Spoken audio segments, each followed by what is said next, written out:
Enter, isso. Bom, bom dia a todas, todos, todes. Essa é a nossa primeira aula, né, de Filosofia do Direito de 2021, né, enfim, de 2021, da Faculdade Nacional de Direito da UFRJ, ainda em contexto de pandemia, né, enfim. Eu vou fazer algumas explanações sobre a nossa disciplina, sobre como ela vai ser conduzida, enfim, algumas informações que elas são necessárias para que vocês, enfim, prossigam no curso.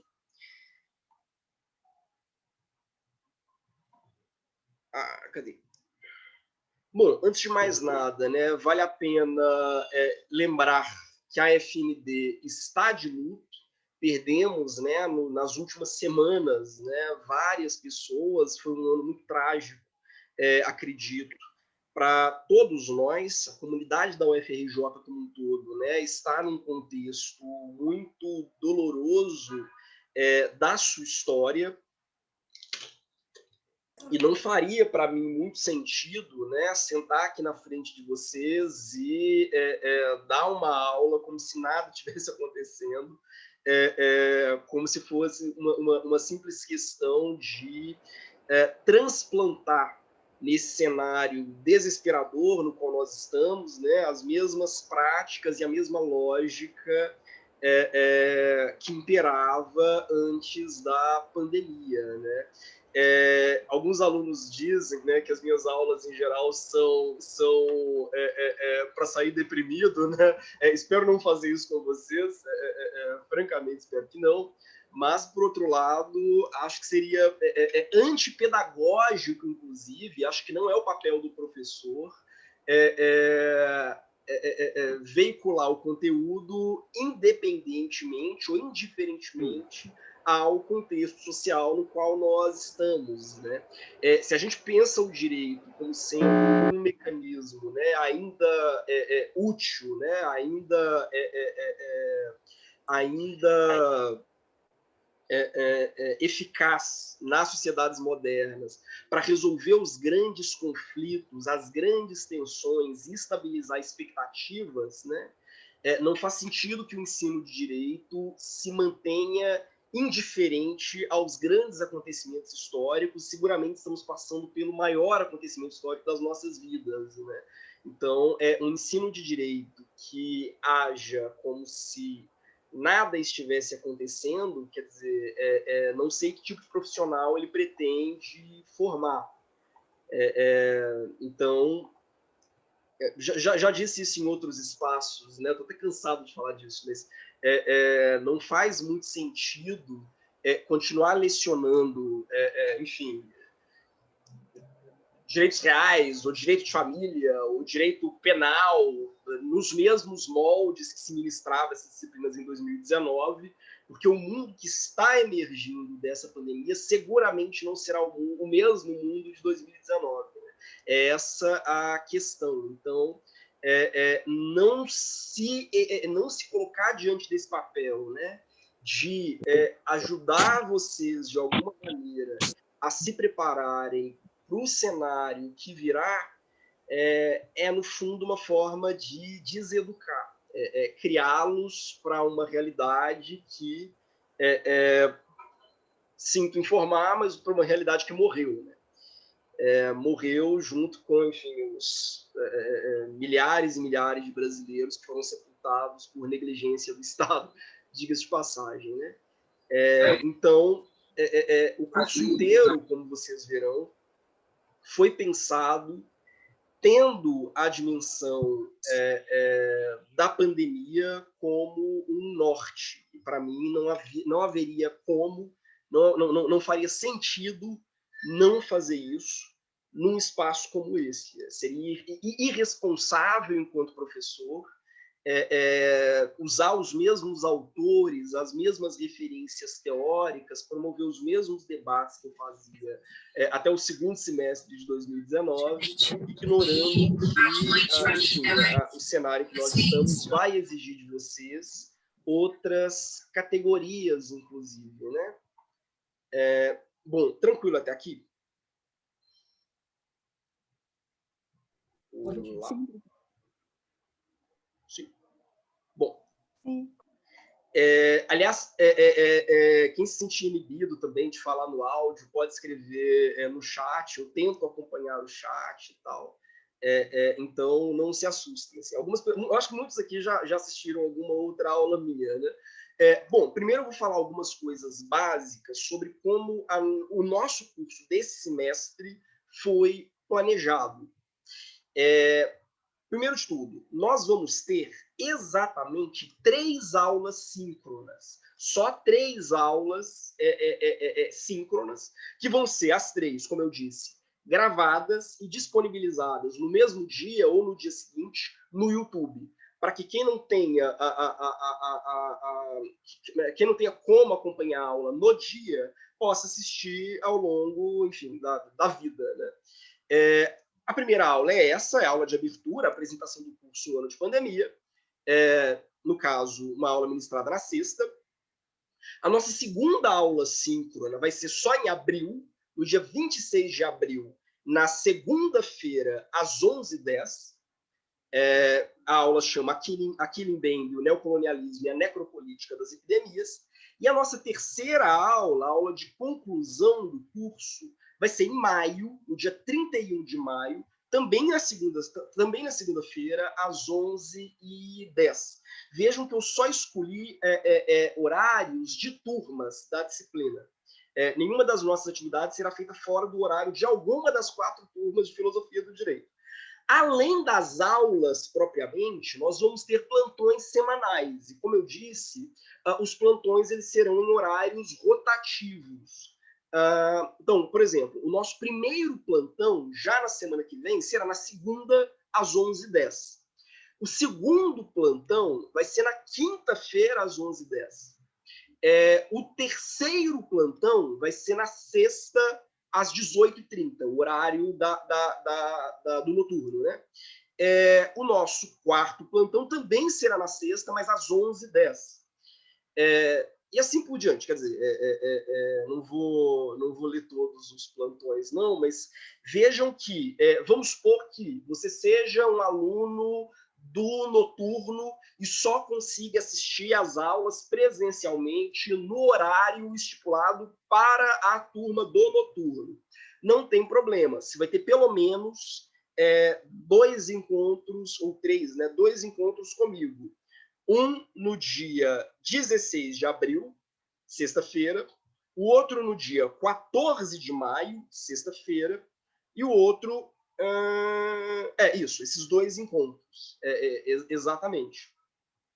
Caso alguém precise de mais encontros, sei lá, eu preciso tirar uma dúvida sobre esse ou aquele ponto, pode agendar com a gente. Ou, do contrário, encaminha sua dúvida, seja pelo grupo do Facebook, o Murilo chegou a criar, né, uma aba lá, né, para dúvidas, um post para dúvidas permanentes, seja pelo e-mail institucional, que a gente responde também. Os plantões vão ser para debater também o conteúdo dos vídeos, não vão ser aulas propriamente e não vão ser gravados. As 3 aulas, sim, elas serão gravadas, né?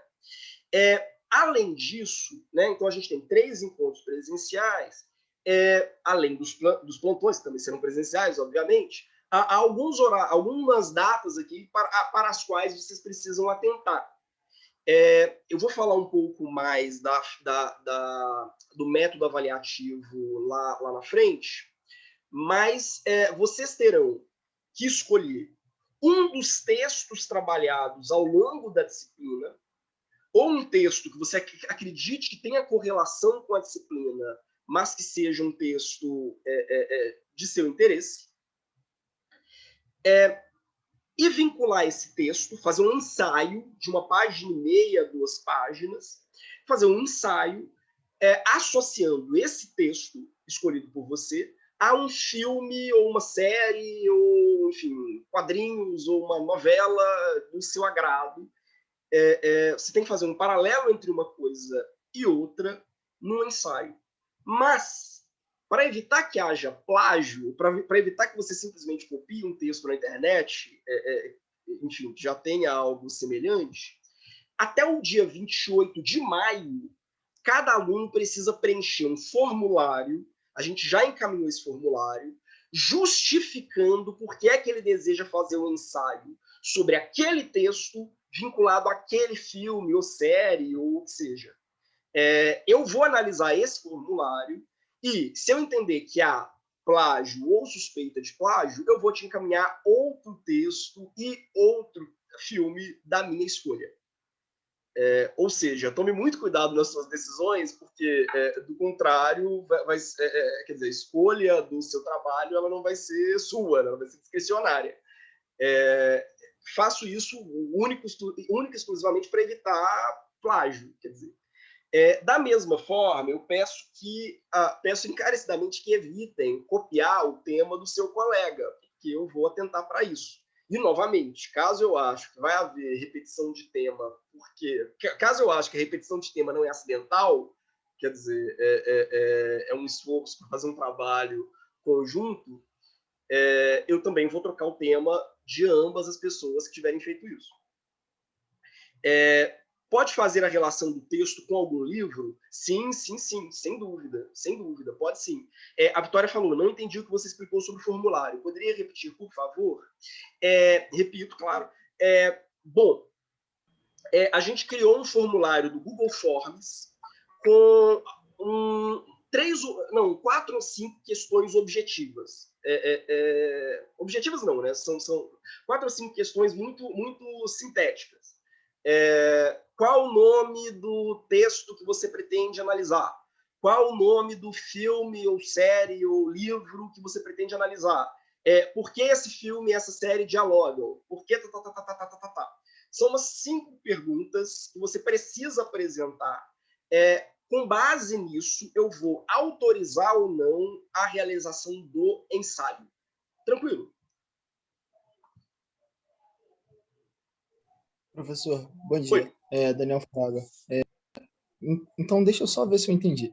Por exemplo, na aula 2 a gente vai ter um texto, e se eu não me engano, acho que tem o filme Édipo Rei, salvo engano. Uhum. Então, o trabalho, eu vou ter que ler o texto e aí fazer uma relação entre o texto e o filme. E até o dia 28 eu tenho que enviar um formulário dizendo os porquês de eu querer fazer um trabalho Boa com base no pergunta. texto e no filme. Ótima pergunta. Não. Você não pode escolher um filme já trabalhado na disciplina.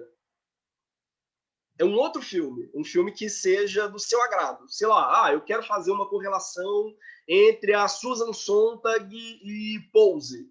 Ou eu quero fazer uma análise do texto da Kátia sobre Byung-Chul Han e o filme, sei lá, eu, Daniel Blake, mas você não pode repetir o texto e o filme que eu trabalhei em sala. Tranquilo? Ah, sim, sim, perfeito, professor. Eu posso, então, por exemplo, então vai ser de acordo, nós vamos ter um texto, né? Vamos ter textos ao longo do semestre, e aí a gente tem que relacionar com outros filmes, sei lá, pode ser série também, não sei. Sim, Tem que sim, ser exatamente. filme, tem que ser audiovisual, ou pode ser outros textos, outros, enfim. Pode ser outros textos, sim. Mas é isso. Só tomando cuidado. Minha única preocupação é essa, gente. Pode ser música e poema, sem dúvida. A minha única preocupação é evitar, quer dizer, que o trabalho ele seja de fato seu, quer dizer, seja de fato um trabalho criativo. Exatamente. A Aline sintetizou muito bem. Pode ser tudo, menos plágio. Minha maior preocupação é essa. Porque eu vou dar um exemplo simples, assim, aí vocês vão entender.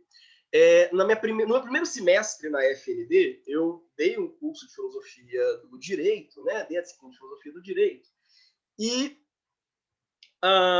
eu dei um trabalho para os alunos fazerem. Era um trabalho para correlacionar a mesma coisa, correlacionar um texto e um filme, só que o texto era algum... não, era a mesma dinâmica, era correlacionar um texto e um filme. Um aluno fez basicamente o seguinte,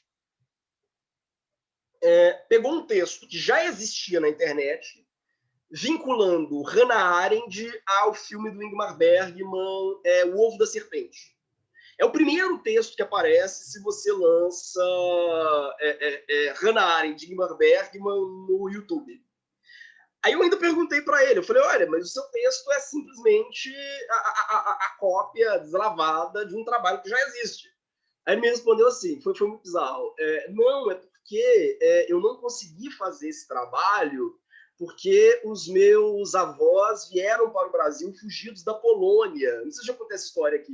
Então é algo muito traumático para mim fazer um texto sobre, enfim, totalitarismo, enfim, quejandos, né? E, tipo, o que eu faço com alguém que faz isso? Então, o formulário vai ser realmente escolher esse outro texto, exatamente. Quer dizer, o formulário vai ser exatamente para que vocês se coloquem no trabalho. Porque o meu objetivo é esse. Eu quero que vocês, quer dizer, o objetivo da disciplina é que vocês se coloquem, vocês se posicionem, vocês discutam, discordem, enfim, reflitam, né? Então, para mim, não faz muito sentido que você escreva um ensaio de 1,5 páginas, mas que replique termo a termo o que eu achei no canal do YouTube. Venhamos, convenhamos. Aí eu fiz isso em prol da minha saúde mental. Eu tenho aproximadamente 300 alunos por semestre. Imagine que coisa infernal ler 300 textos absolutamente idênticos, copiados da Wikipédia, da resenha de algum filme. Não dá, assim, para ficar identificando onde o aluno, onde começa a parte original e onde termina o plágio. Então, o texto sendo original, você pode ter certeza, teremos uma ótima relação. Se você, independente do texto ser, enfim, uma pesquisa profunda, mas tem que ser seu, tem que ser realmente você se colocando ali. As escolhas, Professor, né, tem que ser suas. Oi. Só um detalhe aí. Não necessariamente esses textos filosóficos que a gente vai usar serão aqueles que foram passados, né? Por exemplo, eu já preenchi formulário. Eu escolhi a Hannah Arendt, né? Porque eu gosto muito do trabalho dela, Liberdade para Ser Livre. Eu creio que tem muito a ver com a situação que nós estamos vivendo hoje em dia, a partir da pandemia, né? Essa coisa da verdadeira liberdade, o que é essa liberdade politicamente falando, né? Aí eu queria saber se tem problema esse tipo de postura, porque eu já passei isso, e eu estou só esperando o approach, ou você dizer assim, ok, pode fazer, porque eu já vou trabalhar em cima. Problema nenhum, pode fazer. Não precisa nem esperar lá inclusive, o retorno formal. Eu já escolhi o filme também, né? Claro que Liberdade para Ser Livre só podia ir mesmo para Liberdade Azul. Muito bom. Aliás, eu escolhi o filme por causa da atriz também, Juliette Binoche, que eu adoro essa atriz. E é claro, né? O trabalho do polonês, eu sempre esqueço o nome do cara. Kieslowski, né? É brilhante, né? E é justamente ela despertar da menina lá, saber que ela estava presa sem saber, né? Por que ela estava presa, e de repente ela descobre, acho brilhante, que aí se encaixa lá no texto da Hannah Arendt, que é uma beleza. E aí eu queria saber, não tem problema, né? Sem problema. Não, essa cachorrada aqui. Excelente. Ok, não, então já vou começar a trabalhar no texto então, professor. Sim, se sim, me não, permite, excelente. já vou começar. Sim, sim. Minha única preocupação é essa, reitero, plágio. Não sendo plágio, quer dizer, você escolheu um texto de um autor com o qual você já dialoga e vai vincular a um filme, uma série, ou que seja, de que você gosta, maravilha. Assim, sendo de filosofia do direito, tá valendo, assim, sensacional. A Vitória fez 2 perguntas. Rapidinho. Pode fazer uma resenha crítica relacionando o filme e o tema da aula? Pode. Eu só reitero isso. Escolha um dos textos dados em aula também. Porque cada aula, vocês vão ver, cada aula tem um texto curto na bibliografia. Então, faça remissão ao texto, para eu saber que pelo menos um dos textos vocês leram. Quer dizer, aliás, isso é uma outra coisa engraçada, né? No semestre passado, um aluno mandou uma mensagem furioso, dizendo assim: você me deu 7 no meu texto, e, na verdade, ele tinha escolhido falar sobre nominalismo e realismo, que era um enfim, era um tema, a partir do filme O Nome da Rosa. Beleza. Aí ele falou, mas eu assisti a aula toda de Idade Média e você não trabalha isso lá. Tudo bem, se ele tivesse assistido a aula subsequente, que é a aula sobre a Renascença, ele viu que eu passei 1 hora falando disso. E se ele tivesse lido o texto, ele veria que o texto inteiro é sobre isso. Então, essas ciladas é que eu quero que vocês não caiam, assim, para não nos comprometer, né, digamos assim. Alguém mais ia perguntar. Eu ia. Não, eu ia perguntar se, então, não tem nenhum problema em 2 alunos acabarem escolhendo a mesma obra por coincidência, né? É claro que na justificativa seria muito estranho se a justificativa fosse a mesma. Sim, sim, tá. Você percebe? Por exemplo, no semestre passado, alguns alunos escolheram a mesma obra e o mesmo tema. Por exemplo, eu tive alguns alunos no semestre passado que participam do grupo da professora Sayonara. Então, como eu dei uma aula sobre Byung-Chul Han, é natural que muitos escolhessem o Byung-Chul Han e alguns filmes que são mais ou menos que já estão mais ou menos no âmbito de debate deles. Isso justificável. Agora, na justificativa, dava para perceber, enfim, que a abordagem dessa relação era diferente. Tranquilo? Tudo bem, obrigada. Bom, dito isso, esses, então, são os nossos encontros síncronos, os encontros que a gente vai ter ao longo do semestre. Obviamente, não cobro presença, não faz o menor sentido. Você pode ou não vir aos plantões. O plantão, na verdade, tem como finalidade tirar dúvidas, debater as aulas que já estão gravadas, enfim, debater os textos. Então, vou estar à disposição nos plantões para quem quiser comparecer ou não. Fica a critério de vocês, evidentemente. Todo o material que a gente produzir vai para o canal do meu grupo de pesquisa, o Cerco, Controle Estatal, Racismo e Colonialidade. Eu já encaminhei o link para vocês pelo e-mail e também na página do Facebook. E o Murilo, ele está postando tudo também. O Murilo é muito organizado, o Murilo é um dos monitores da disciplina, junto com o Gabriel. Murilo, dá um tchauzinho aí, o Gabriel também. Para o povo vê-los. Estão aí? Ou estão descompostos? Ah, estamos sim. Você apareceu aí. Eu sou o Murilo. Aparece aí, Gabriel. Eu acabei de mandar no grupo também, quem quiser, no grupo não, no chat, quem quiser conversar sobre as propostas, tiver dúvida, porque no período passado tinha um monte de gente que vinha falando para falar comigo, preocupado, achando que precisava ser assim uma análise assim super crítica e com altas referências, e a proposta é justamente vocês se posicionarem frente a essa relação.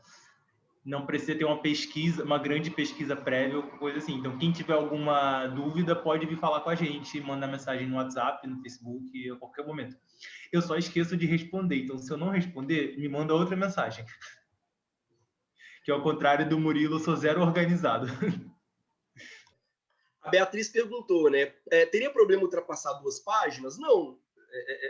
É claro que teria um problema se chegar a 5, 6 páginas. Pelo que eu falei, são 300 trabalhos para avaliar. Uma outra questão, depois eu vou tentar encaminhar para vocês os critérios de avaliação que a gente montou para os ensaios do semestre passado, para vocês terem uma referência. Mas vocês verão que boa parte dos pontos são dados exatamente para originalidade. É algo que originalidade, capacidade de relacionar o filme e o texto. Então, são coisas que são valorizadas, digamos assim, né?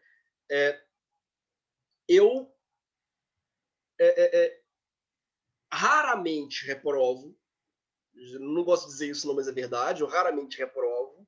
Mas eu não tenho muito pudor de dar o mínimo para passar, não. Então, se você fez um trabalho que não custou um pouco da sua alma, digamos assim, quer dizer, se você fez um trabalho que não como é que eu vou dizer? Um trabalho que não te consumiu um mínimo de esforço, de leitura e por aí vai, eu também vou te dar uma nota condizente a isso. Eu dou uma nota condizente ao seu esforço, não necessariamente condizente ao resultado final. É bom que se diga.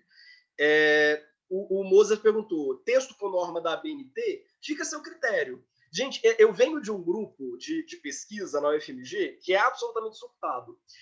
Há 3 semanas eu corrigi eu participei da banca de qualificação de uma tese que era inteira, quase a tese era inteira uma autobiografia. Ao invés de defender uma tese, a menina decidiu falar do tema dela, que é direito e racismo, escrevendo sobre a história dela com a mãe. É um texto lindo, assim. Então, tipo, a BNT que se exploda. Foi muito legal. Eu tenho um amigo que, há alguns anos atrás, defendeu também no FMG, a tese dele era em aforismos, quer dizer, era literalmente em aforismos, igual Nietzsche. Assim. Ele falou, quer saber, eu não vou escrever um tratado organizado com um capítulo inicial, um capítulo de desenvolvimento, um capítulo de conclusão, a tese inteira em aforismos. Então, enfim, a gente não se importa muito. Quer dizer, você pode, obviamente, escrever nas normas da BNT caso você queira, mas caso você, enfim, vou escrever em forma de versos, fica a seu critério também. Em termos de estilo, é com você. O Murilo está me cobrando aqui para falar da publicação. Você quer falar com eles, Murilo? Fala aí, porque a ideia, inclusive, é sua. Oi pessoal. O som tá bom, Felipe? Tá, okay. Tá.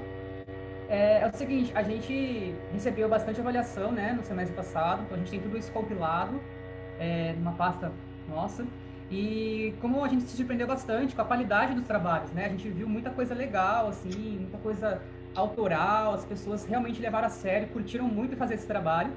Nós achamos interessante a gente publicar isso também, né? Não ficar só com a gente, porque foi muito bom, né?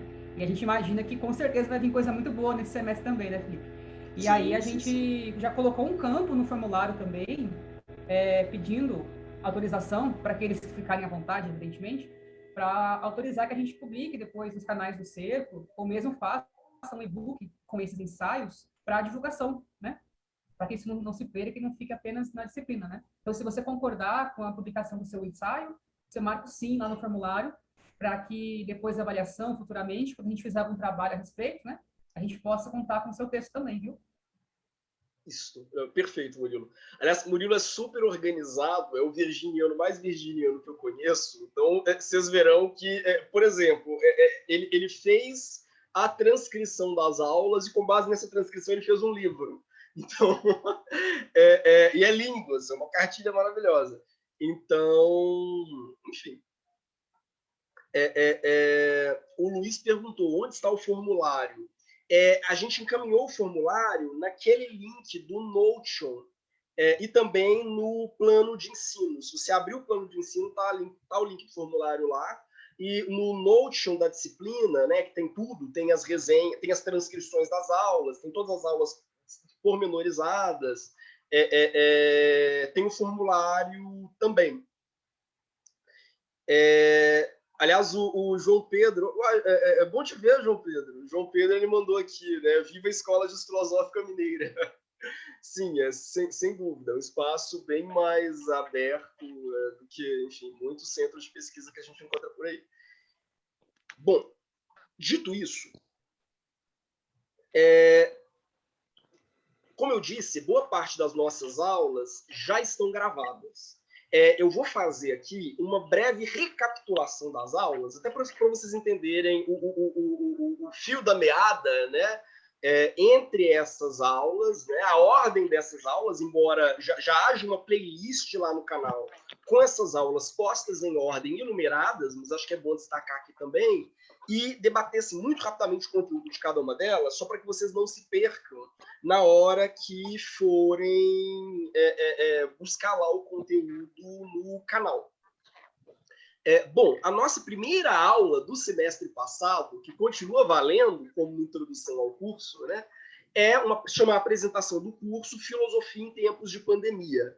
Nessa aula, a gente fez um esforço para debater em que medida a filosofia pode ser um instrumento para responder a contextos de crise, responder a cenários de crise como que nós estamos vivendo agora, né? A gente ainda estava no início da pandemia, então todo o horror que a gente está vivendo, né, inclusive na FND, ainda não tinha se batido sobre nós de forma tão violenta, mas já havia um problema, que é um problema que permanece, né? Que é o fato de que nós continuamos gastando uma energia sobre-humana para tentar conservar as mesmas práticas, né?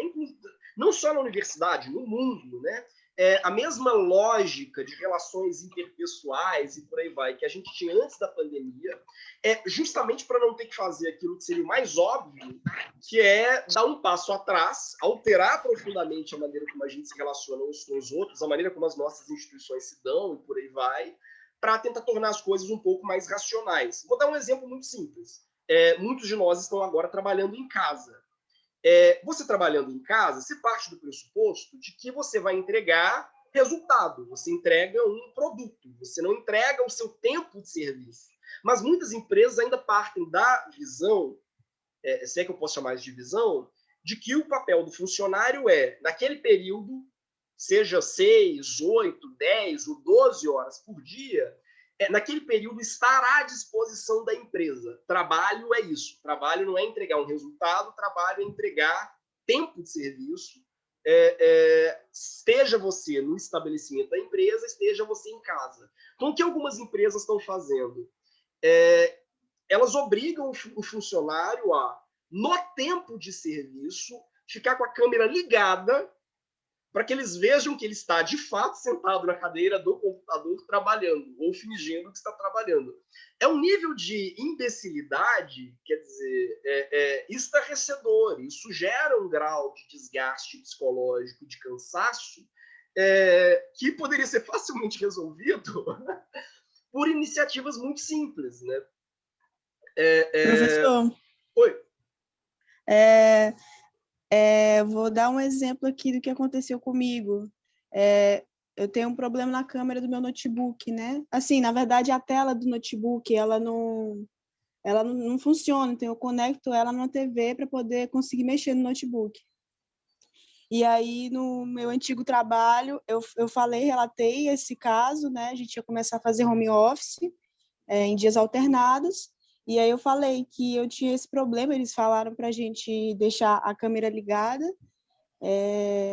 né, quando fosse o horário de serviço, e aí eu disse que eu tinha esse problema no notebook, que não, né, ia dificultar isso para mim, realizar isso. Eis a solução, para deixar o áudio ligado. Meu Deus! E assim, eu moro com outra pessoa, sabe? E assim, tem uma cachorra aqui. E eu fiquei, gente, como assim? Eu vou deixar o áudio ligado? Eu fico escutando música para trabalhar, sabe? Não tem sentido. Você faria isso. o seguinte: você botaria aquela música, aquele som de tecla. Ótimo, isso! Não, nem precisaria. Não, eu fiquei meio ridículo assim, gente, isso é sério, cara. Eu já imagino, na hora eu já imaginei, gente, quantos princípios constitucionais aqui estão sendo jogados fora, entendeu? Sim. Enfim, é horrível isso, mas é também o que está acontecendo. É que nem você pedir para o cara usar uma câmera para você ver se você está trabalhando, uma pessoa mais tecnológica, ela linka a saída da câmera a um vídeo e fica lá repetindo aquilo. Deixa a tela. Porque ninguém vai ficar vendo isso. Isso é só uma exigência, no meu entender, completamente burra, né? De pessoas que não têm a mínima visão de como é que é um trabalho de home office, né? E querem só ter certeza que não estão pagando à toa. Meu Deus do céu, isso é ridículo, né? Não, e Pensar ainda desse... assim, além disso, eu sinto também que tem uma constante. Se você não se curvar a esse tipo de situação, né? Tem aquela constante ameaça no ar, né? De que se você não fizer isso, tem outras pessoas que aceitariam isso, entendeu? Sempre assim. Sempre Falando de formas sutis, mas não tão sutis assim. Assim, imagina, o caos sanitário, econômico, político que a gente está vivendo, e a pessoa ainda recebe esse tipo de ameaça, né? Porque é uma ameaça. Se você não aceitar isso, então tchau. Então, assim, a gente fica totalmente refém. Eu tenho 57 anos, cansei de ouvir esse papo furado. Para o seu lugar tem um bando. Aí uma vez eu me torrei o saco e falei assim, tá bom, então bota outro no meu lugar, faça o mesmo que eu faço, com a mesma coisa agora. Eu fiquei lá na empresa até eu sair, ninguém me demitiu. Isso é papo furado, esses caras só falam essas porcarias para oprimir mas os outros. São exceções, né? É o que acontece com todo mundo, né? Grande maioria. Não, eu sei, mas o problema todo é o seguinte, é você se fazer imprescindível, né? Porque o cara fala isso porque você é a parte mais frágil, sempre vai ser, né? Mas ele pode perceber que se tirar você, o negócio dele também vai pro buraco. Só que ele não vai falar isso para você, né?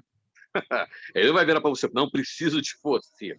Não, ele vai dizer para você, no seu lugar tem 500 que querem, para justamente te oprimir. É a velha... No meu caso, eu sou estagiária, então, assim... Gente, essa questão é muito derivada da questão do capitalismo, né? De você se fazer a pessoa mais importante daquele setor para que você não seja demitido. É assim, é um abuso psicológico e físico você trabalhar. Não precisa fazer isso. Na verdade, isso não precisa ser o seu mote. Você trabalhando normalmente, você já se torna imprescindível, né? Porque tem muita gente... É que nem pagamento de aluguel, né? Se você paga em dia e o cara vai chegar e dizer assim, vou te botar para fora, tudo bem, então você vai botar outro cara aqui. E ele sabe que a grande maioria não paga em dia. Então, o que ele vai preferir?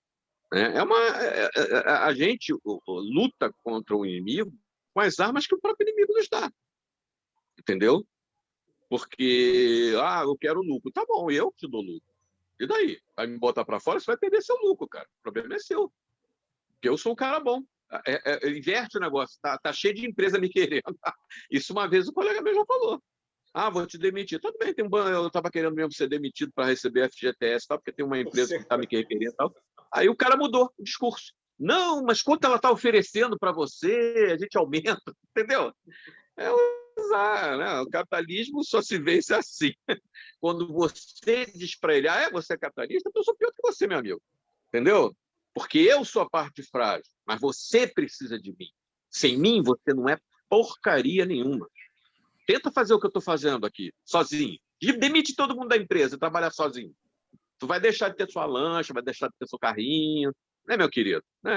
Lamber sabão, capitalista de droga. Desculpe, me excedi um pouco. Tá certíssimo. Não, certíssimo. A Thaís até perguntou aqui, né? Foucault, Foucault fica como, né? E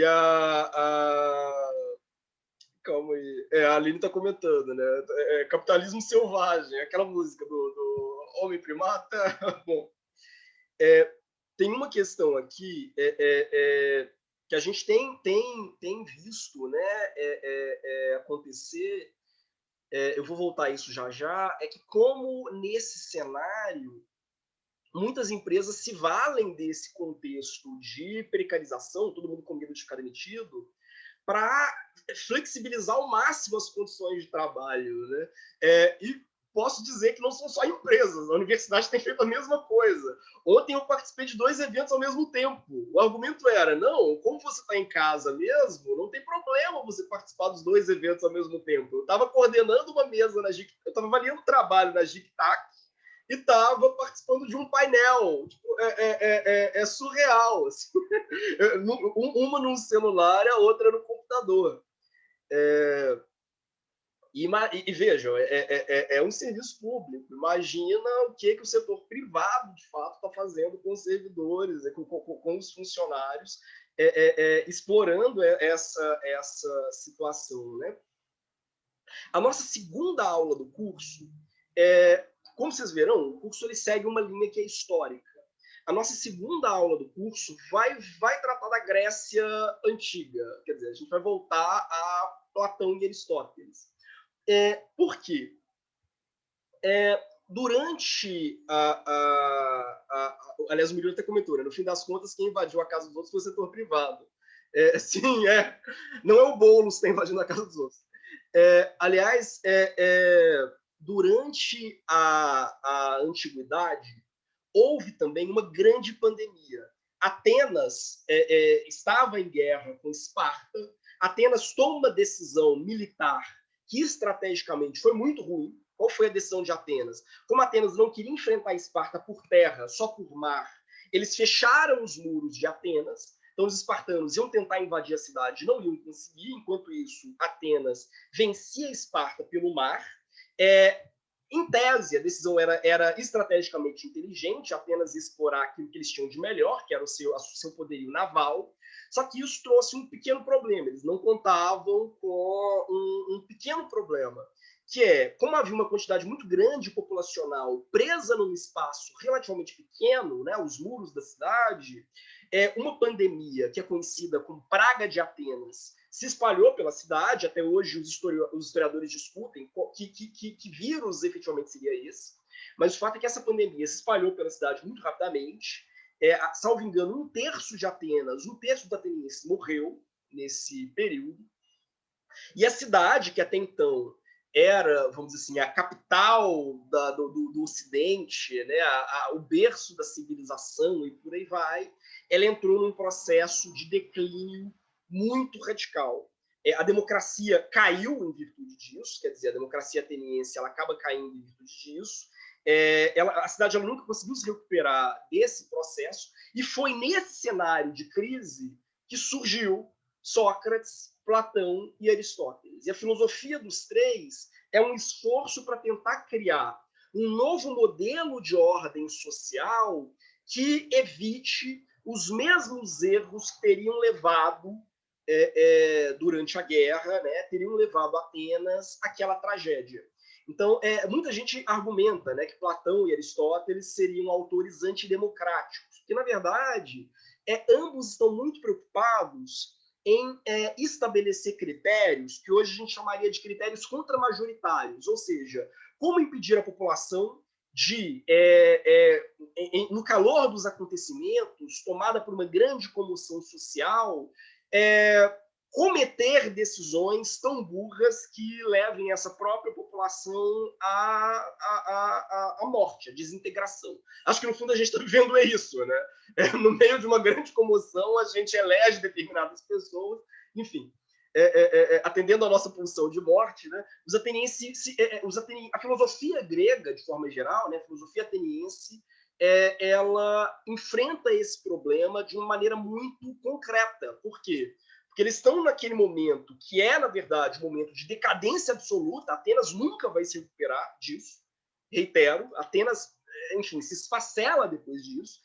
Pouco depois, ela vai ser dominada pelo Império, totalmente falida, despedaçada, vai ser dominada pelo Império Macedônico, de Alexandre o Grande. Em sequência, dominada pelo Império Romano. Depois, enfim, no futuro, vai ser dominada pelos turcos. Então, Atenas, hoje, né, continua sendo, na verdade, um grande resort norte-americano, né? A Grécia não existe. A Europa não existe depois da Segunda Guerra, né? Mas deixa isso para lá. O fato quer dizer, virou uma grande colônia de férias, né? Mas o fato a gente tem algum português aqui, por favor, não se ofendam. Bom, mas o fato que a crise ateniense ela cria um problema, na verdade, né? A pandemia que se abate sobre Atenas, ela cria um problema filosófico muito concreto. Como pensar uma estrutura de organização social, um modelo de justiça, um paradigma, vamos dizer assim, de direito, que, ao mesmo tempo, seja democrático, mas que impeça que as maiorias, no calor dos acontecimentos, no calor dos momentos, cometam decisões, né, tomem decisões que prejudiquem o corpo social como um todo e coloquem em risco o corpo social como um todo. No fundo, é a base do que a gente viria futuramente a discutir, né, como de um projeto constitucionalista. Né?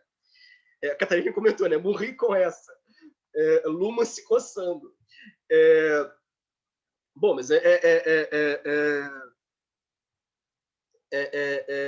a situação da Europa é muito triste, assim, se a gente parar para pensar depois da Segunda Guerra. Mas aqui também, né, a situação de Atenas ela é muito sintomática.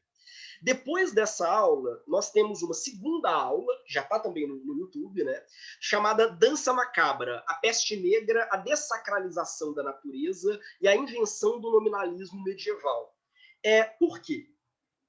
Se a gente pega a filosofia cristã medieval, que é uma filosofia muito influenciada, né, pela filosofia de Platão e de Aristóteles, ela parte de um princípio que tem tudo a ver, inclusive, com a crise de Atenas. Que princípio é esse? É a de que, independentemente da vontade das maiorias, independentemente dos acordos que a gente faz, daquilo que a gente deseja como grupo, existem valores que são absolutos, que eles são eternos, e são esses valores que guiam a maneira como uma sociedade deve se organizar.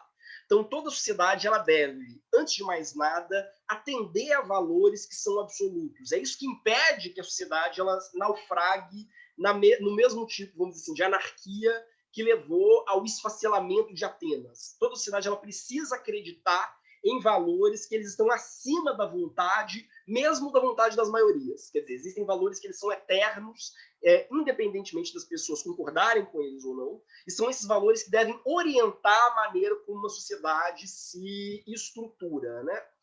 Durante muito tempo, a cultura medieval ela foi marcada, ela foi atravessada por isso, né? Até que, na Idade Média, surge a peste negra. E a peste negra ela coloca um pouco em xeque essa leitura. Por quê? Porque ela cria uma certa percepção de que o mundo ele não foi planejado, ele não é organizado, o mundo ele não é guiado por valores eternos. O mundo ele é totalmente aleatório.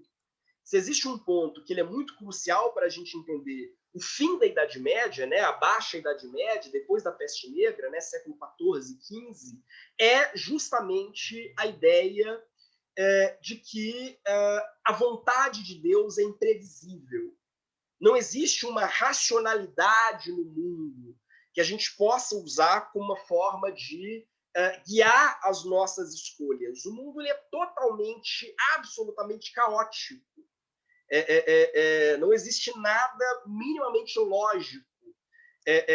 A única razão pela qual eu acordo ainda acreditando, né, que no dia seguinte haverá um sol brilhando sobre a minha cabeça e que as estações sucedem, primavera, verão, outono, inverno, a única coisa que me leva a essa crença é uma mera expectativa, uma aposta, digamos assim.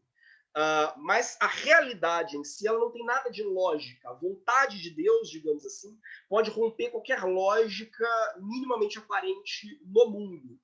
Isso traz várias consequências, inclusive para o direito. Por quê?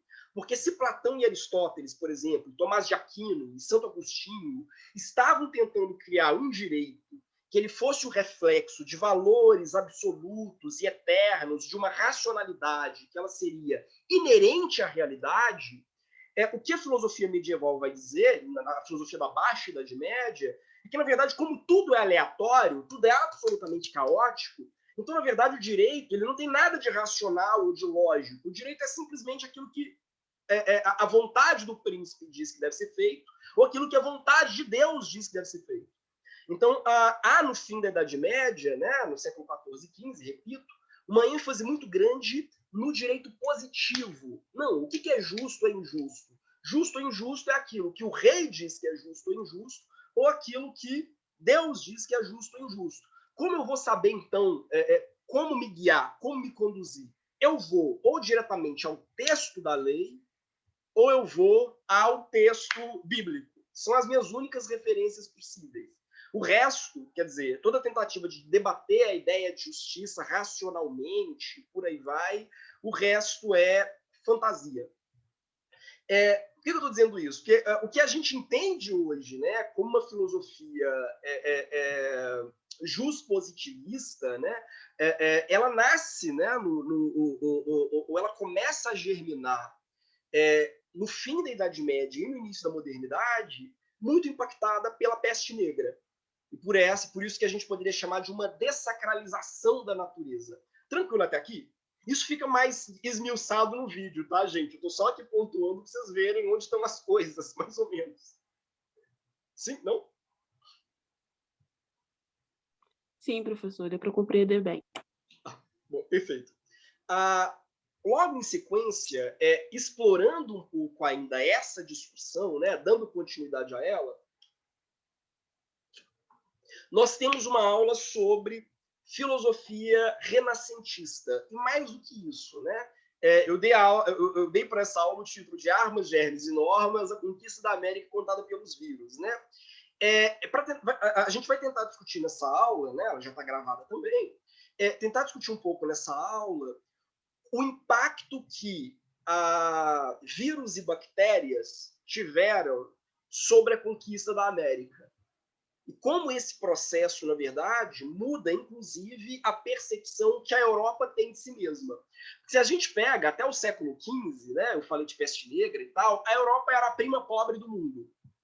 Literalmente, era a prima pobre das civilizações. Você pega textos de autores bizantinos ou de autores árabes, né, que passaram pela Europa no século XIV, e eles diziam, nossa, eu tive num buraco coberto de mato, uma roça chamada Roma, um lugar horroroso, só tinha vaca comendo.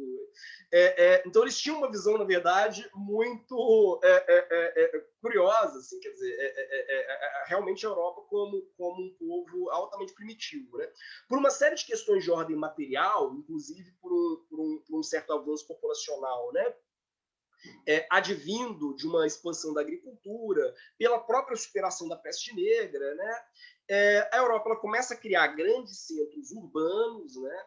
Se lança a empreendimentos coloniais, e grandes centros urbanos são sempre, invariavelmente, grandes estuários de vírus e bactérias.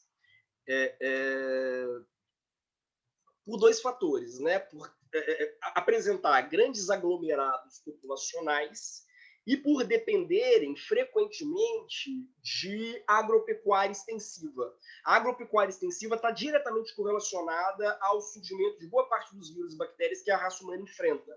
Quer dizer, o animal doméstico, de forma geral, ele é um vetor privilegiado, digamos. Não o animal doméstico, né? O animal domesticado para alimentação, vacas, frangos, etc., eles são um vetor privilegiado para essa transmissão de vírus que não são, vamos dizer assim, inerentes à nossa biologia, né? Então, não é à toa que a gente fala de gripe suína, gripe aviária, doença da vaca louca, e por aí vai, né? Então, esses dois elementos, ou seja, o uso da agropecuária extensiva, que é algo que quase não existia nas Américas, à exceção dos maias e dos astecas, né? Os maias, eles se alimentavam... Quer dizer, os maias, astecas e incas, né, salvo engano, né? Os astecas, por exemplo, tinham uma alimentação que dependia muito do peru. Quer dizer, era um dos poucos animais de médio porte domesticados que serviam como uma fonte básica de proteína na alimentação asteca, né? Mas, fora isso, havia muito pouco, enfim, esses grandes reservatórios de proteínas que são representados pela agropecuária extensiva. Então, razão pela qual eles eram expostos com muito menos frequência a essas doenças e bactérias do que os europeus eram. Então, quando os europeus chegam, eles já têm, vamos dizer assim, uma quantidade muito maior de bactérias para apresentar ao resto do mundo do que esses demais, né? A Aline perguntou, o senhor pode repetir o nome do vídeo? Estou com o canal do YouTube aberto e não consegui localizar. O vídeo é Armas, Germes e Normas. Ele tá, salvo engano, é o vídeo 4 ou 5 da playlist. Bom, essa é a nossa aula sobre filosofia renascentista. Professor, Oi. desculpe interrompê-lo. É porque tem umas aulas que estão numeradas e outras que não estão. E também pelo nome eu não consegui localizar. Depois a gente procura, então, o senhor vê e disponibiliza para a gente. Beleza, Obrigada. beleza. Eu vou dar uma olhadinha se... Ah, o Murilo está mandando agora o vídeo, aqui no chat. Bom, logo em sequência, a gente vai trabalhar outra aula, né, dessa vez sobre filosofia moderna, e sobretudo sobre Hobbes, que é o contrato social como soma de todos os mitos, o justnaturalismo, o justracionalismo moderno e o fim do bem comum. Eu vou tentar também discutir como essa sensação criada pela peste negra, que é uma sensação que ela dura ao longo da história da Europa, né? Essa sensação criada pela peste negra de que tudo é aleatório, ela acaba gerando as doutrinas do contrato social. Porque se tudo é aleatório, se na verdade não existe uma regularidade, uma racionalidade no mundo, então toda eventual regularidade, ela é artificial. Daí a ideia de um contrato social. Ora, se o mundo em si ele é caótico, então o máximo que a gente pode fazer para criar algum nível de expectativa nas nossas relações é simular a existência de um contrato básico entre os indivíduos. Porque isso nos protege um pouco da arbitrariedade, né? Não, o nosso governo não é puramente arbitrário. Tudo bem que não existem valores universais, um Deus que nos ama e nos acolhe, uma ideia geral de justiça e de bem comum, mas, por outro lado, o governo ele está, de alguma forma, restringido, ele está limitado por um contrato, pelos termos de um contrato geral entre todos os cidadãos racionais, digamos assim, né? Tranquilo até aqui? Positivo. Sim. Sim? Bom, logo em sequência, nós teremos uma aula sobre Nietzsche, e aí, já entrando na filosofia contemporânea, a aula sobre Nietzsche chama A Sífilis como Educadora, a Política da Saúde, a Saúde da Política em Nietzsche. Eu confesso que é uma das aulas mais divertidas para mim do curso. Não que falar de doenças venéreas seja divertido, muito pelo contrário, né? Mas porque Nietzsche, como muitos devem saber, é um filósofo que passou a vida doente. Primeiro, porque ele contraiu, na Guerra Franco-Prussiana, uma doença estomacal, ou seja, provavelmente uma bactéria, né, que o acompanhou pelo resto da vida. Nietzsche viajava frequentemente pela Europa exatamente para tentar se curar, ou pelo menos melhorar um pouco o desconforto que ele sentia em virtude dessa doença. E, por outro lado, porque em um dado momento da sua vida, ele contraiu sífilis. A sífilis ela tem um impacto muito grande na vida do Nietzsche. Aliás, a tese mais aceita hoje, inclusive, é que o progressivo enlouquecimento de Nietzsche, ele vai terminar a vida louco, né, seja decorrência de um estágio avançado da sífilis, inclusive, né? Por causa disso, dessa presença muito... Talvez por causa disso, né? Essas psicologizações elas são sempre perigosas, tá? Mas talvez por causa disso, isso ajuda a entender um pouco a razão pela qual a ideia de corpo e a ideia de saúde ela é central na filosofia do Nietzsche. O Nietzsche ele critica muito duramente o racionalismo da filosofia ocidental, de Sócrates e Platão até os dias de hoje, né? Ele critica esse excesso de racionalismo na filosofia ocidental, porque para ele o Ocidente deixou de pensar o corpo. Então a filosofia nietzschiana é uma virada muito radical em direção ao corpo, e em direção à corporeidade.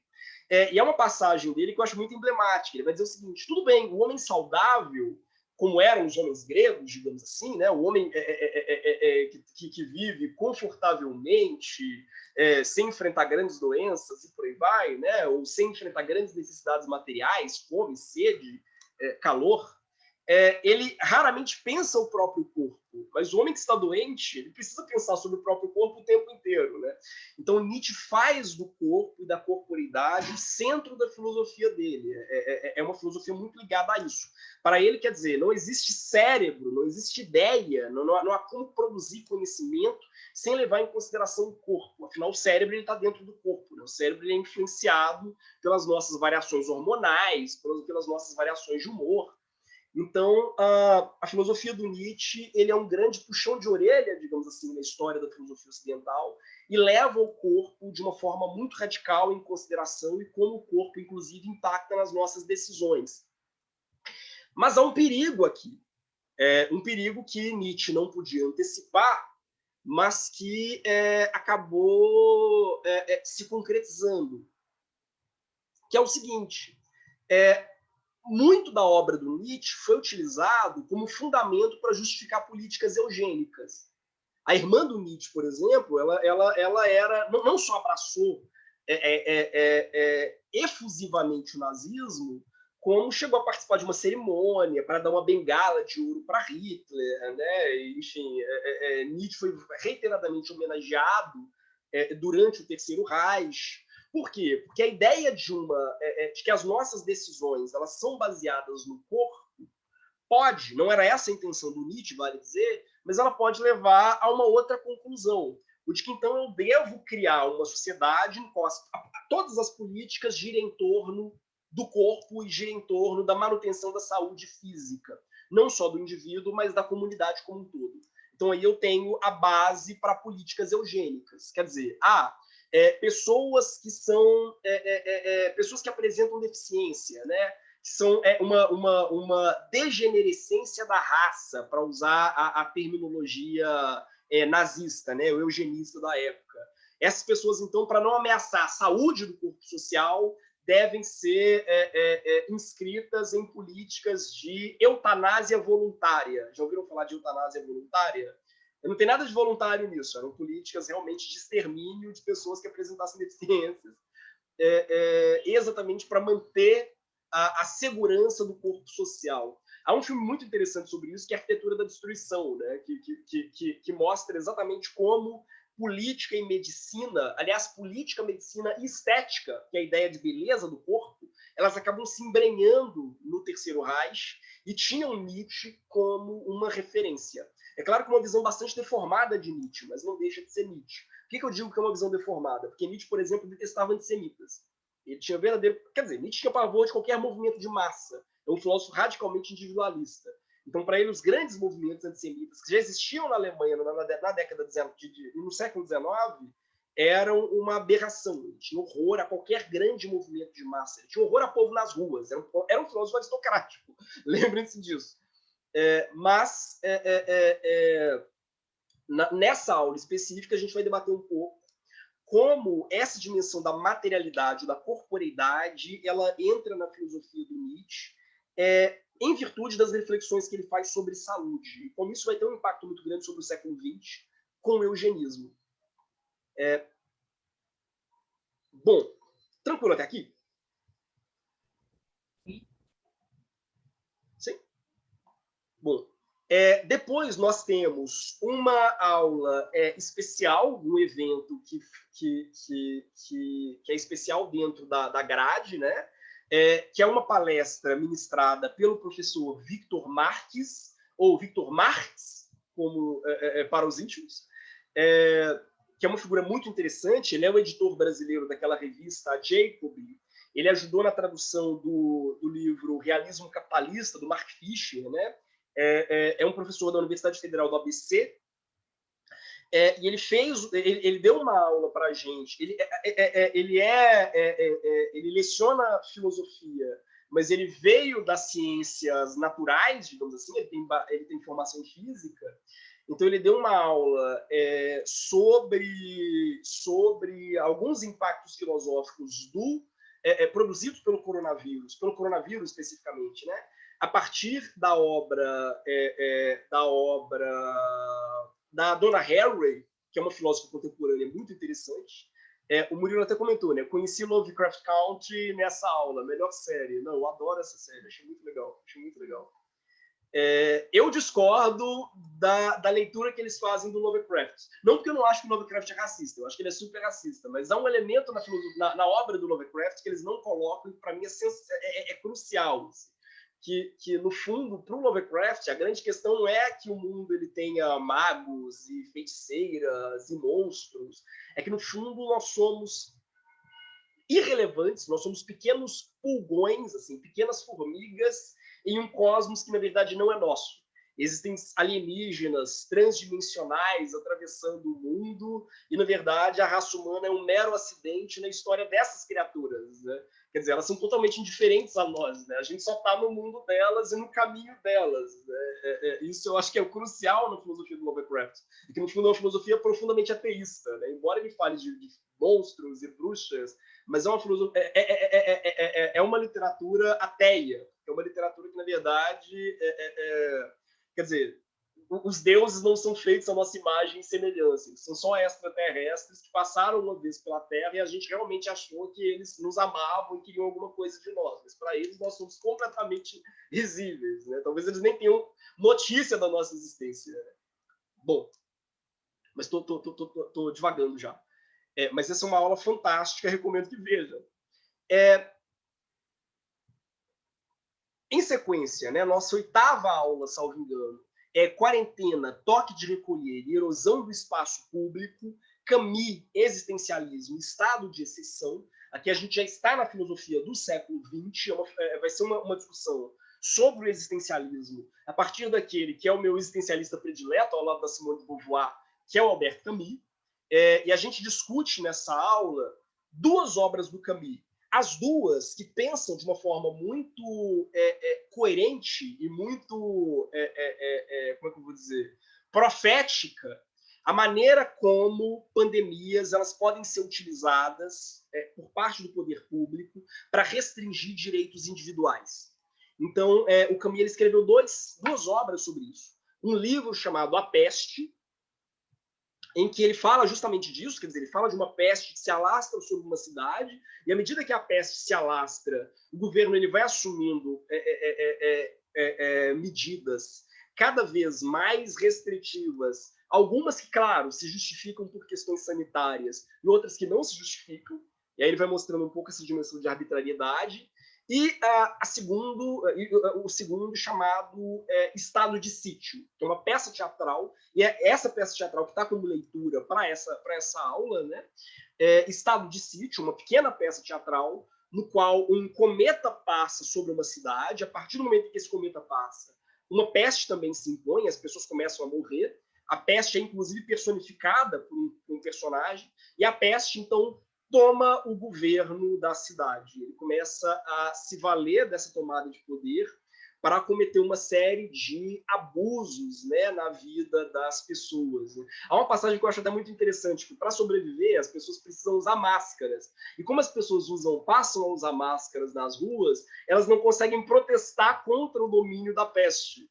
Quer dizer, todas as pessoas com máscara na peça do Camus, mas a máscara as impede de gritar. Enfim, é uma peça absolutamente maravilhosa. Ela chegou a ser encenada no Brasil em 2019, salvo engano, sob direção do Gabriel Vilela, ficou em cartaz, inclusive, aqui no Rio, e realmente vale muito a pena. É uma discussão que eu acho que tem tudo a ver com o que a gente está vivendo hoje. A Aline comentou, né? Li há 3 anos, é um dos melhores livros da vida, A Peste. É sensacional. Para essa aula, eu recomendei o filme da Peste também, um filme baseado no livro. Mas o filme não é tão bom. Aliás, sintomaticamente, o filme se passa na América Latina. Embora o livro do Camus não se situe originalmente na América Latina, o filme que foi feito em adaptação ao livro do Camus, eles decidiram contextualizar em algum país remoto da América Latina, talvez o Brasil.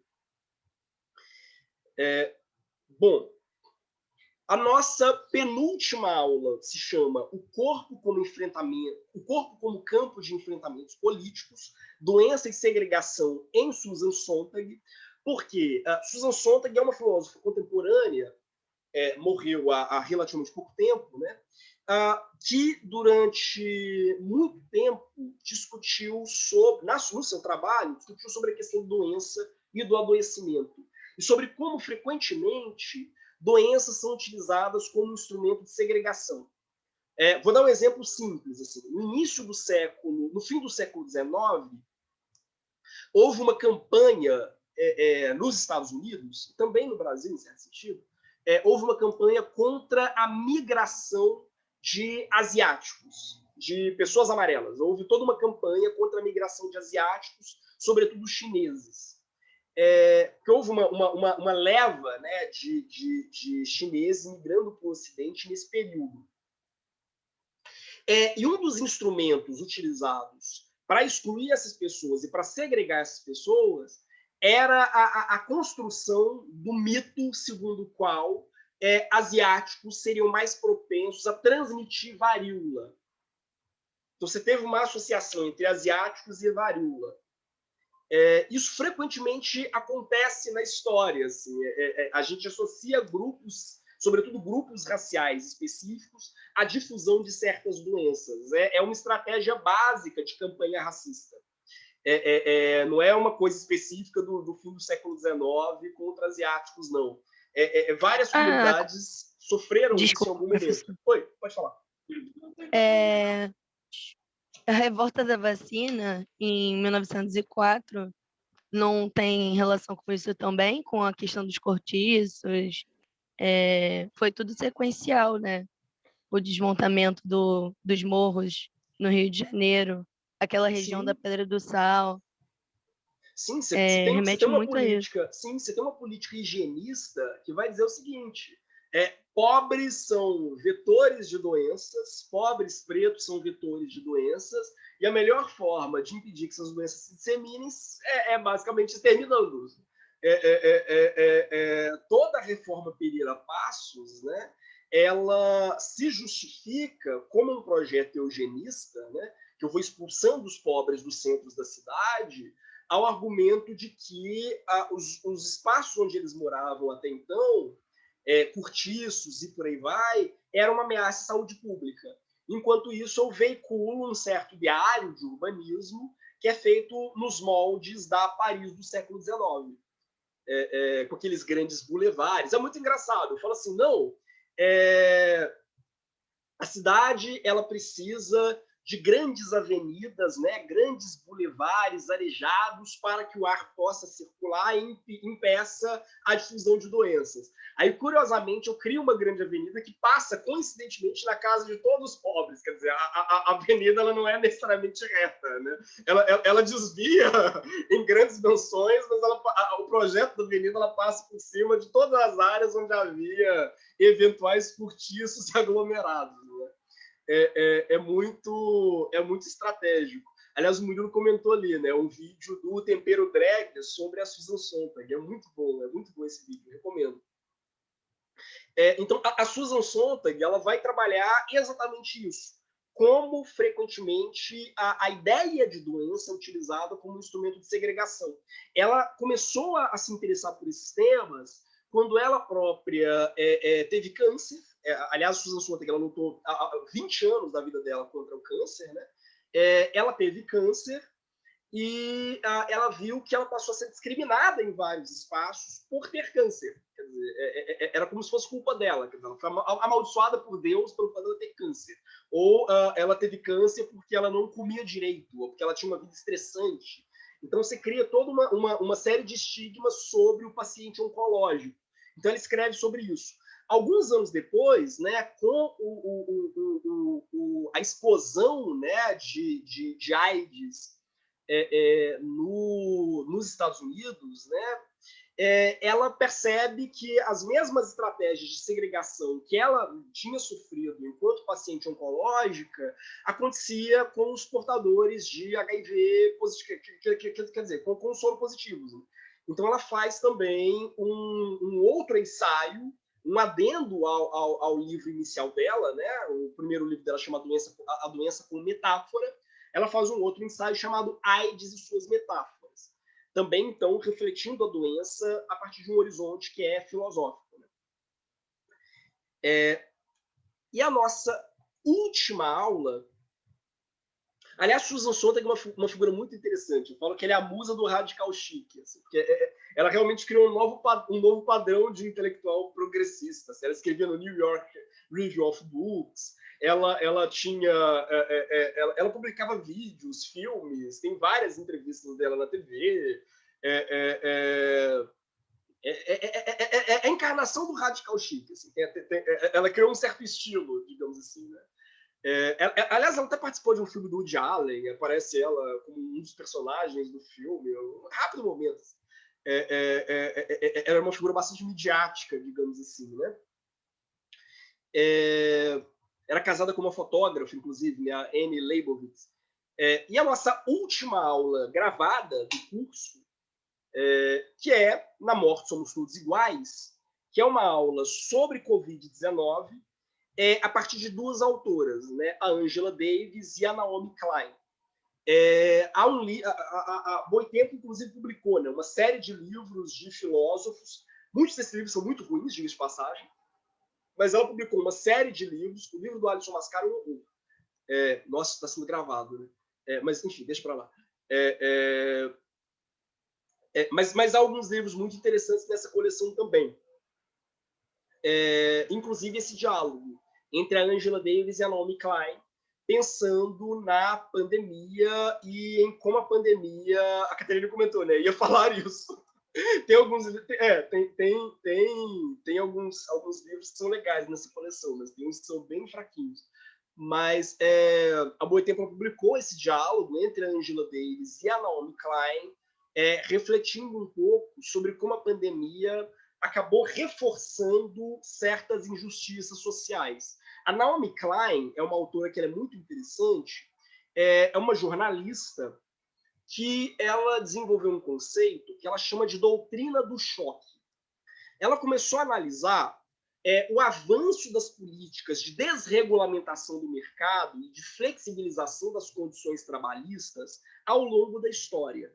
E ela se deu conta de uma coisa. Ela se deu conta do seguinte: se a gente pega a história do século XX, as grandes políticas neoliberais de flexibilização, por exemplo, de flexibilização de direitos trabalhistas, elas não aconteceram em períodos de paz, digamos assim, em períodos de estabilidade.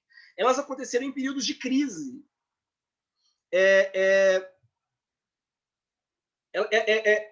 Sempre que há um grande desastre, uma grande crise política, social e econômica, as grandes corporações, os grandes conglomerados, né, se valem do desespero para implementar medidas de flexibilização e de desregulamentação, que, em geral, se apresentam como temporárias, mas acabam sendo irreversíveis.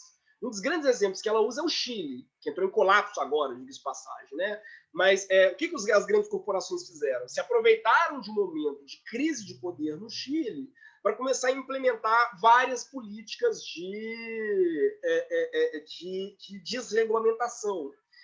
Não tenham dúvida, você tem, sei lá, um tsunami no Sudeste Asiático, as primeiras medidas políticas que vão ser propostas no dia seguinte não vão ser medidas de proteção àquela comunidade que perdeu suas casas, que está morrendo de fome, ou por aí vai.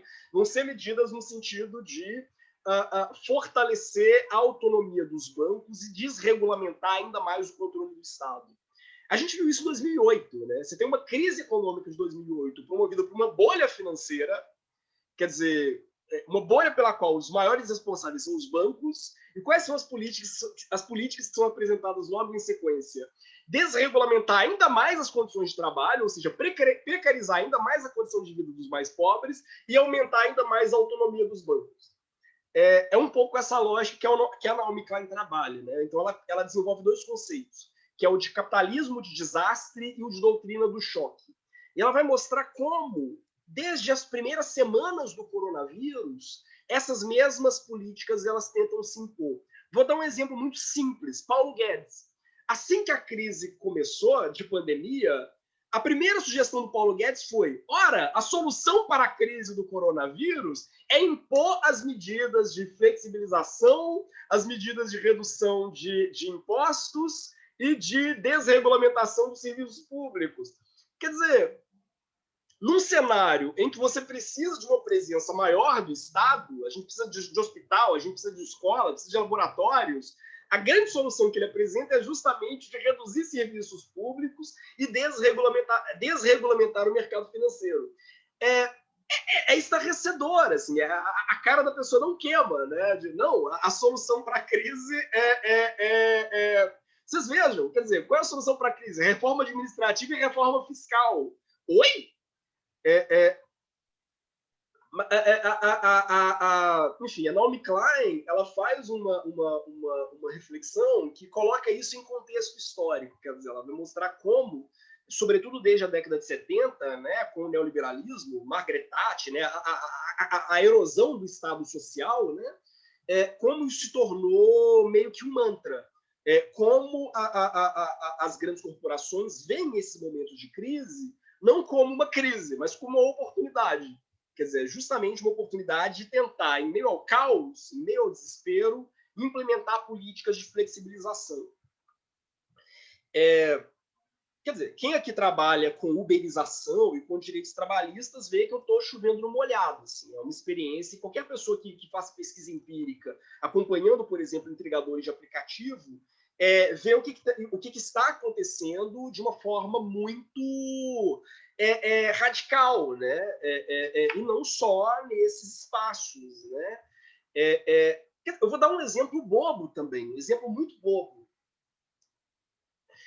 Faculdades privadas. Muitas faculdades privadas estão se valendo da crise de pandemia para dizer o seguinte: olha, por que não transformar todos os nossos cursos em cursos remotos?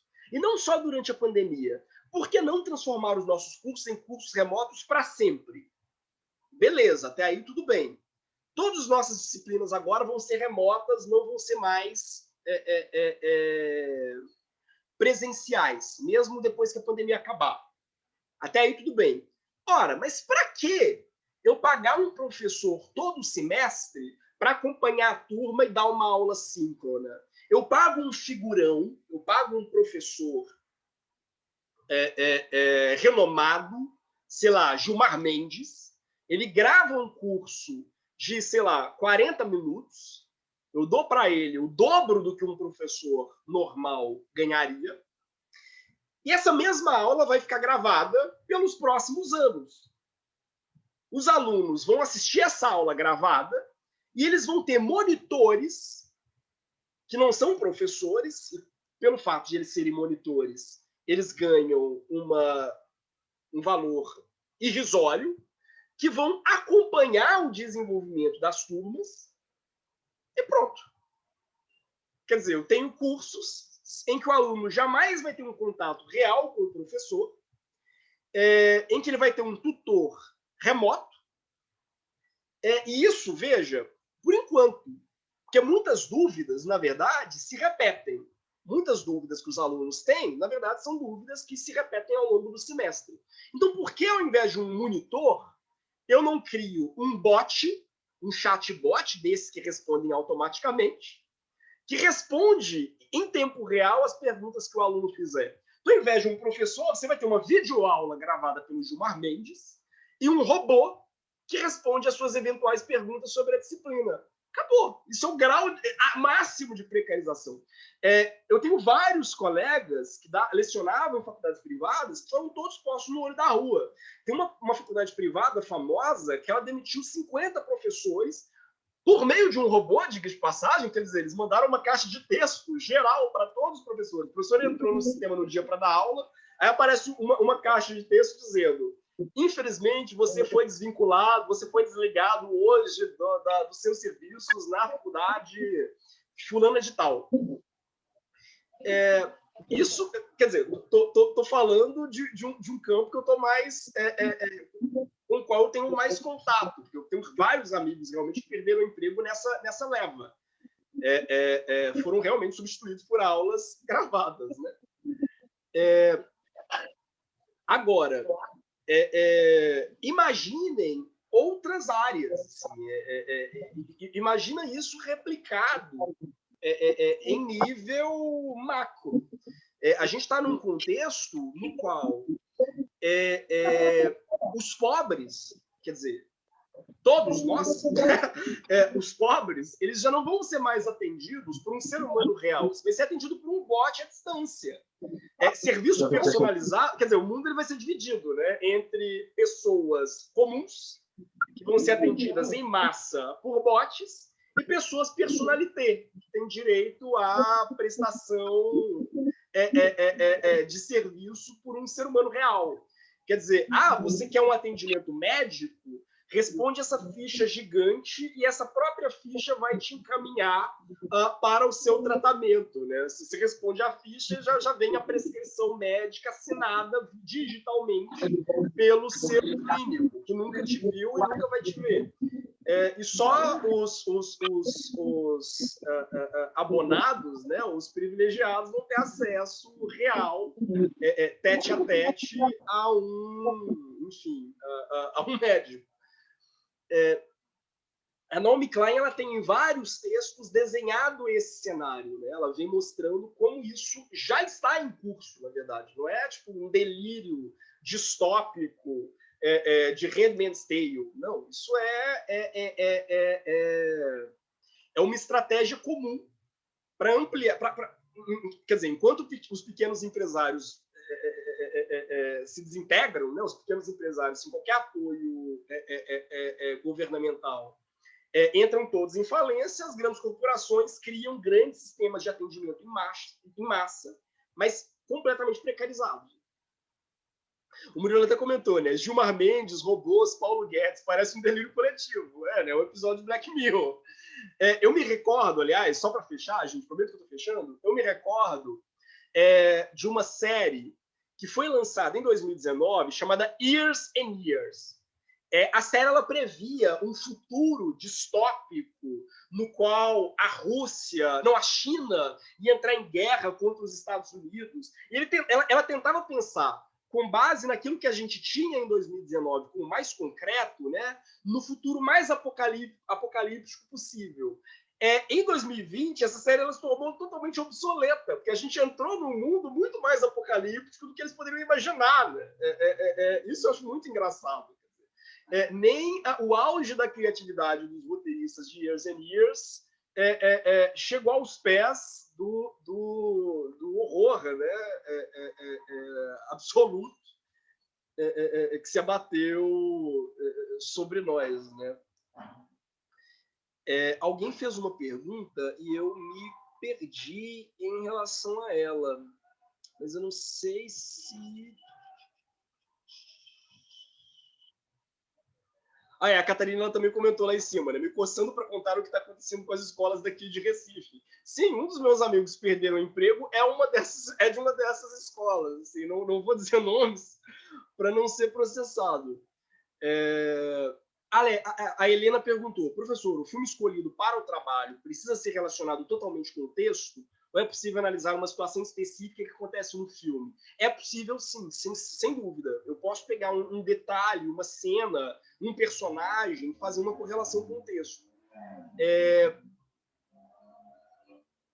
Bom, que mais? Só para fechar, para não estender demais. Bom, mas esse é o curso base. Há uma questão que perdura ao longo dos encontros e que é preciso ficar marcado na cabeça de vocês nas aulas assíncronas que vocês forem assistir. Que questão é essa? Filosofia antes de mais nada, e isso vai se repetir ao longo das aulas, né, o esforço para fazer uma discussão racional, ou seja, baseada em troca de argumentos, né, sobre os nossos juízos de valor. Então, todas as nossas aulas, elas estão muito menos preocupadas com juízos de fato. Sei lá, o carro é branco ou azul, a cadeira caiu ou não caiu. Muito menos preocupadas em como nós formulamos os nossos juízos de fato que em como nós formulamos os nossos juízos de valor. O governo é bom, o governo não é bom, essa ação foi justa, essa ação foi injusta. Essa frase é verdadeira, essa frase é falsa. fulano é uma pessoa saudável, uma pessoa doente. Saúde e doença são critérios de valor, não são constatações de fato. Essa pintura é bonita, essa pintura é feia. Quer dizer, o foco da filosofia é justamente um debate racional sobre a possibilidade de estabelecer critérios de valoração, estabelecer critérios de valor.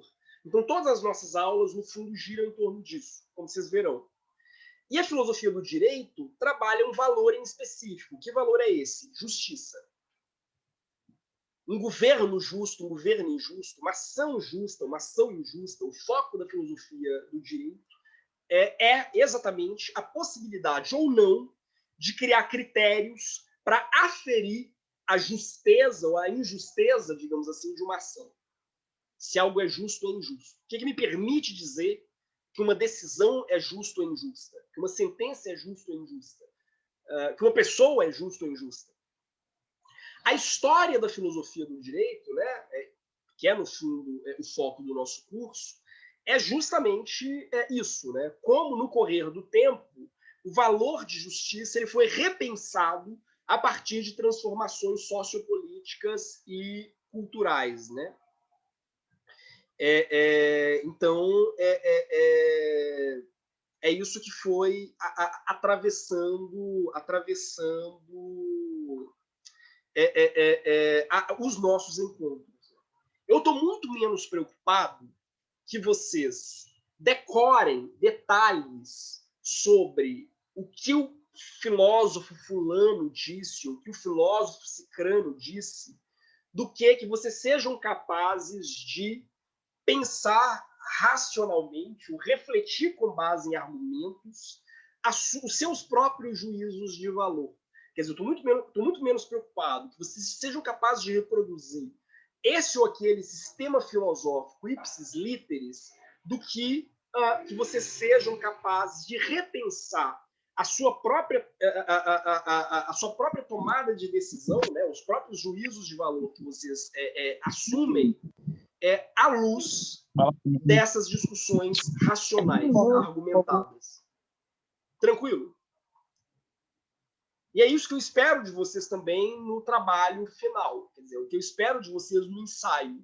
Eu estou pouco preocupado que você seja capaz de reproduzir exatamente o que é o pensamento de Platão ou de Aristóteles. A minha preocupação é que você consiga debater argumentadamente a formação de juízos de valor. É esse o foco da disciplina, né? A preocupação, então, é menos ensinar filosofia do que ensinar a filosofar, digamos assim. E aí, só para fechar, a filosofia, por que um contexto como que a gente está vivendo, né, é um momento oportuno, digamos assim, para filosofar, ou para pensar em termos filosóficos, né? Porque todo momento de crise ele traz a necessidade de que nós revisemos os nossos juízos de valor e os nossos critérios de valoração, né? A crise, toda crise, ela põe em questão as nossas concepções de bem, de verdade, de beleza e de justiça, né? O coronavírus é muito emblemático nesse sentido, né? Enquanto a gente insistir em manter as nossas concepções de 2019, digamos assim, né, de valoração, a gente não será capaz de dar uma resposta suficiente ou satisfativa para problemas ligados ao acesso à justiça, à renda básica universal, à formação de uma relação não predatória com o meio ambiente. O preço que a gente paga por manter uma certa ilusão de normalidade, ou seja, o preço que a gente paga por não colocar em questão os nossos juízos comuns de valor, é justamente, quer dizer, um preço muito alto, que a gente já vive numa sociedade que ela é muito marcada, né, por políticas de darwinismo social, ou seja, salve-se quem puder, todos nós estamos competindo uns com os outros, né? Todos nós somos empreendedores de nós mesmos. Então, você não precisa de uma rede de seguridade, né, que te sustente. Previdência, para quê? Direitos trabalhistas, para quê? Né? Você não precisa de uma rede, justiça, saúde universal, para quê? Você não precisa de uma rede de seguridade. Você se vire, quer dizer, viva num mundo no qual você deve aprender a competir com os demais para ser sempre o melhor. Se os fracos perecem em contexto de crise, tanto melhor para o futuro. Quer dizer, vamos criar uma sociedade composta só por aqueles que são mais aptos, né, a sobreviver em cenários de desastre total, né? Já era essa lógica que a gente estava vivendo, né, antes de 2020. Mas, em um contexto de pandemia, essa lógica se agrava. Como eu disse, para os grandes conglomerados, o coronavírus é uma grande oportunidade. É uma oportunidade porque muitas empresas vão fechar, porque os funcionários vão acabar sendo obrigados a aceitar as piores condições de trabalho possíveis, com medo de perder os seus empregos, porque o consumidor ele vai aceitar os piores serviços possíveis, porque são os que restam. Mas você tem, então, a permanência de um certo mantra, né, que gira em torno de um valor específico, que é o valor da concorrência e do darwinismo social, e que, não sendo repensado, nos coloca todos numa situação de risco de vida, que essa que é a verdade. E nós temos um cenário no qual, a bem da verdade, o governo prefere naturalizar o risco de vida, naturalizar a ideia de que é comum as pessoas morrerem mesmo. Tudo bem, 3 mil pessoas morrendo por dia é algo com o qual a gente está disposto a lidar e a assumir. Está muito mais preocupado em naturalizar o risco de vida do que empreender medidas ativas de combate à pandemia, que, como eu disse, para os grandes conglomerados, digamos assim, a pandemia vira uma espécie de grande oportunidade de lucro. Professor, Oi. Você estava falando sobre naturalizar a morte, e meus pais costumam ouvir rádio. E aí, eu não sei quem estava falando, eu não sei se foi algum governador ou se foi... Acho que foi o governador. E ele falou que agora eles vão tomar mais cuidado. Ou foi um ministro, um novo ministro, acho que foi o novo ministro da Saúde. Ele estava falando que ele agora vai tomar os cuidados, fazendo não sei o quê, e que o número de mortes passou do limite do aceitável. Agora. Ou seja, passou um limite, agora o número de mortes passou do limite do aceitável. Então, existe um limite máximo ou mínimo do aceitável para mortes, entendeu? Resta saber o que para eles é aceitável.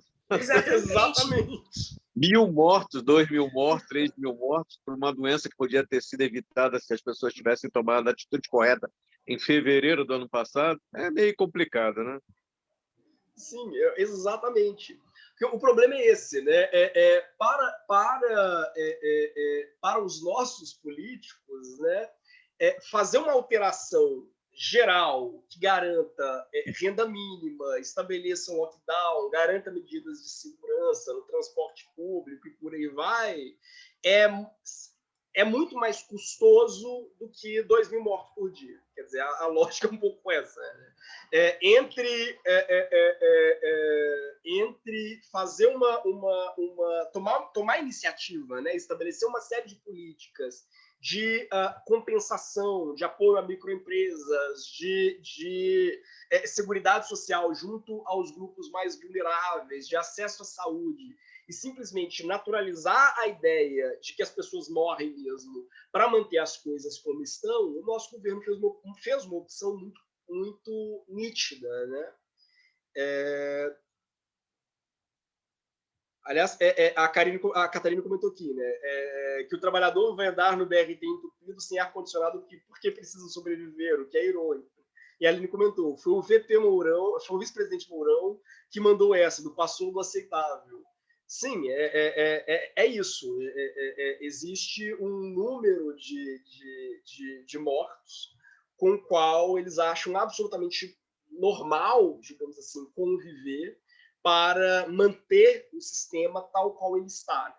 Daí a necessidade de fazer um debate valorativo, né?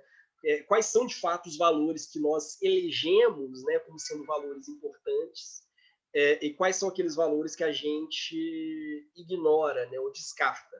Bom, gente, é isso. Eu já ultrapassei o meu tempo em 10 minutos.